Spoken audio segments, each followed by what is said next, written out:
Gini Graham Scott with The Very Next New Thing. It's a program that looks at new developments in technology, science, and society that will be changing our life. Today, my guest is Vic Kley, who has developed a new invention that will be basically changing the way we communicate and move around in society. So Vic, could you tell us a little bit about yourself and how you developed the Terraspan? I was very fortunate. Today is April 22nd, Earth Day, and I was able to be part of the original team that formed Earth Day. We were concerned very much with energy, the effect of transportation on the countryside, and its consumption by roads of farmland, and of course the impact on the air and the climate. These are all deep concerns, and a number of us continue to think about it after Earth Day 1970. And over the years, a small group of volunteers has put together some ideas which we call Terraspan. Terraspan, which you can look at terraspan.org on the net, is a volunteer organization, a nonprofit, building the detailed plans for the creation of this 21st century transportation and power distribution system. How does it work exactly? Basically, Terraspan is a very large, like a ferry-sized carriage or coach that, in a train-like fashion, travels through a tube that has been evacuated. There's no air in the tube, and it floats on a magnetic field. It's called magnetic levitation.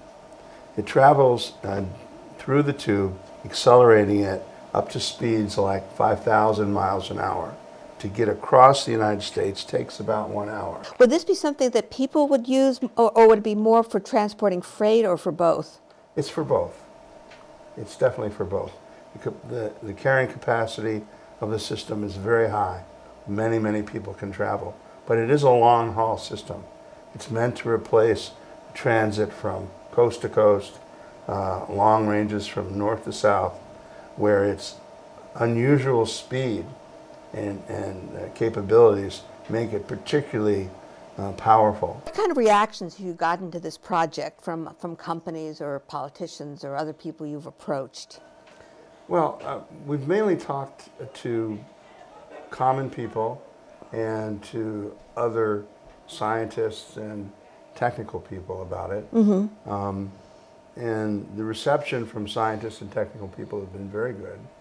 From common people, it's really concern about, is it possible for humans to endure 5,000 miles an hour? How horrible is that, and what will it do to you?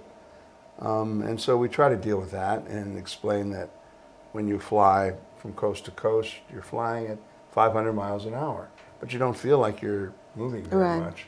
At most, when you can hear the wind whip by the plane, you get a sense of motion, but you don't know how fast you're going. In Terraspan, it will be even quieter than any transport presently available, except other maglev trains. I see. And you won't have much sense of motion.